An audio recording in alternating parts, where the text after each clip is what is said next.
आज का वीडियो बहुत ज्यादा इंटरेस्टिंग रहने वाला है क्योंकि कुछ सवाल ही ऐसा इंटरेस्टिंग मुझसे किसी ने पूछा है। चैनल को सब्सक्राइब जरूर करिएगा, वीडियो को लाइक करिएगा और फ्रेंड वीडियो को शेयर जरूर करिएगा ताकि इस किडनी पेशेंट की और की भी हेल्प हो सके, ताकि आप किसी की हेल्प करें और आपका भी कोई ना कोई जरूर भला करे। तो फ्रेंड बात कर लेते हैं कि क्या वो इंटरेस्टिंग सवाल है क्या। तो मुझसे किसी ने ये पूछा था, क्या किडनी पेशेंट है वो शादी कर सकता है? अगर अभी वो यंग है और शादी वाले शादी लेके आ रहे हैं तो क्या वो शादी कर सकता है? तो चलिए आज हम इसी के ऊपर चर्चा करेंगे और मैं आपको पूरा सही से बताऊंगा कि शादी क्यों करनी चाहिए, क्यों नहीं करनी चाहिए, शादी में होता क्या है और शादी के लिए आपको क्या क्या एफर्ट लगाने पड़ेंगे।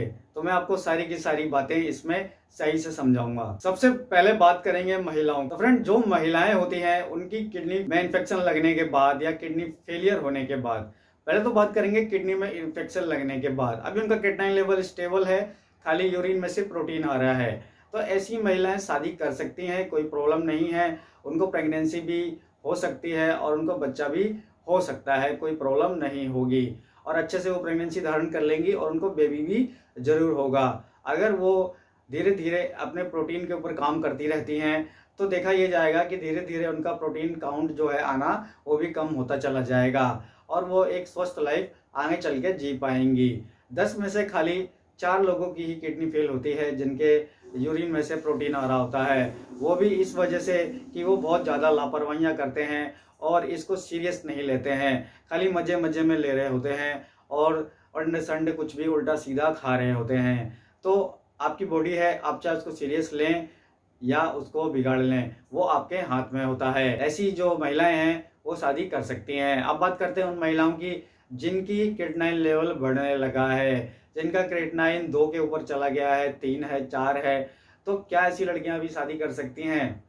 तो देखिए वो डिपेंड करता है आपके जीवन साथी के ऊपर। वो लड़का जो आपसे शादी करने के लिए आया हुआ है, आपको देखने के लिए आया हुआ है, जब आप उसको अपनी सच्चाई बताते हैं तो क्या वो आपको एक्सेप्ट करता है या नहीं। ऐसा होता है कि जब क्रिएटिनिन लेवल बढ़ने लग जाता है तो खर्चे थोड़े बढ़ जाते हैं, महिलाओं को दवाई दिलानी पड़ती है, डायलिसिस भी, जब क्रिएटिनिन बढ़ जाता है, ज़्यादा हो जाता है तो डायलिसिस भी कराना पड़ता है। दूसरा, अगर वो देसी दवाइयाँ खा रही है तो उसके शरीर में हीमोग्लोबिन भी कम हो जाएगा, तो ऐसे में उसको हीमोग्लोबिन के लिए एरिथ्रोपोएटिन इंजेक्शन, इन सब की जो डाइट वगैरह है सब कुछ सही से रखना पड़ेगा। और दूसरा, जो शादी के बाद सबसे मेन चीज़ होती है वो होते हैं संबंध। तो संबंधों में भी थोड़ी सी हल्की सी खटास सी आ सकती है क्योंकि नई नई शादी होती है तो आपको पता ही है कि नई नई बीवी जब होती है या नई नई जो बाइक होती है तो बंदा दिन भर लेके बस चलाता ही रहता है, तो इशारे में ही समझ जाइए। तो ऐसा आपको थोड़ा नहीं हो पाएगा, आपको थोड़ा समय देना पड़ेगा, अंतराल देना पड़ेगा और अंतराल के बाद ही आप संबंध बना पाएंगे। अगर आप डेली डेली डेली हर टाइम ये सब करते रहेंगे तो ऐसे में उनका क्रिएटिनिन लेवल और भी ज़्यादा बढ़ेगा क्योंकि जितने ज़्यादा उनके मसल्स एक्टिव रहेंगे, मसल्स में मेहनत लगेगी तो और ज़्यादा क्रिएटिनिन प्रोड्यूस होगा। अब बात कर लेते हैं डायलिसिस पेशेंट की। तो जो डायलिसिस करवा रहे हैं वो भी कर सकते हैं, डायलिसिस वाले को कोई प्रॉब्लम नहीं है। दूसरा, डायलिसिस जो पेशेंट होती हैं, कुछ महिलाओं का जो डोपामाइन हार्मोन होता है वो बहुत अधिक बढ़ जाता है और किसी किसी जो लेडीज होता है उसका डोपामाइन हार्मोन एकदम कम हो जाता है, ऐसा होता है। लेकिन ज़्यादातर महिलाओं का डोपामाइन हार्मोन अच्छा रहता है, स्थिर रहता है, तो कोई प्रॉब्लम नहीं होती है। बस खाली प्रेगनेंसी होने में थोड़ा आपको रिस्क हो सकता है, डॉक्टर से आपको सलाह लेनी पड़ सकती है।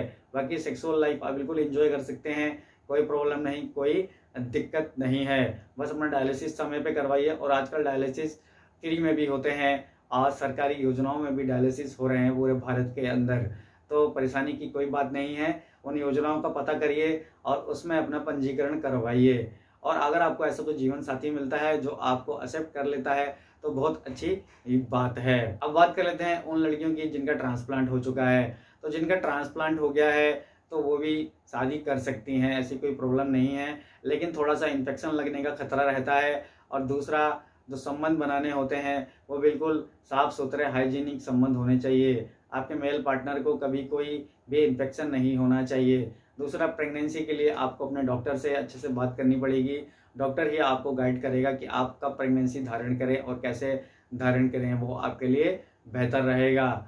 और दूसरा, ट्रांसप्लांट पेशेंट सबसे बेहतर रहता है इन सब चीज़ों में क्योंकि उसका जो डोपामाइन हार्मोन होता है वो भी अच्छे से बन रहा होता है, और दूसरा जो उसके जितने भी इलेक्ट्रोलाइट्स होते हैं वो सही से काम कर रहे होते हैं, इसलिए कोई ज़्यादा प्रॉब्लम नहीं आती है। खाली आपका जीवन साथी बिल्कुल सही होना चाहिए।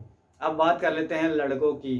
तो फ्रेंड, लड़कों की बात करना बहुत ज़रूरी है, क्योंकि हमारे देश में लड़कों को ही सारी जिम्मेदारी आजकल दे दी जाती है, घर की, परिवार की।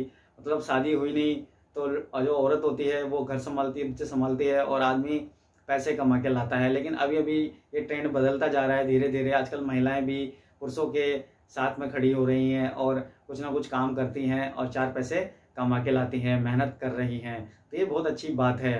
लेकिन हम बात करेंगे उन लड़कों की जिनको किडनी में इन्फेक्शन लग गया है और शादी करना चाहते हैं।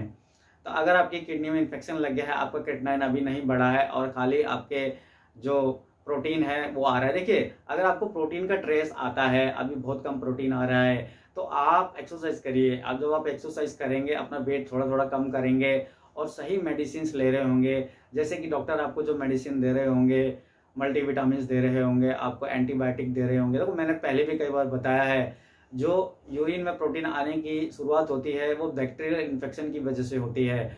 कुछ बैक्टीरियल इन्फेक्शन जो होते हैं एंटीबायोटिक से ट्रीट हो जाते हैं, कुछ पेशेंट ठीक हो जाते हैं, और जो कुछ पेशेंट होते हैं उनको थोड़ा ठीक होना मुश्किल रहता है। तो आप उस कैटेगरी में बस नहीं आना चाहिए। बस ये एक चीज़ मैंने करती है।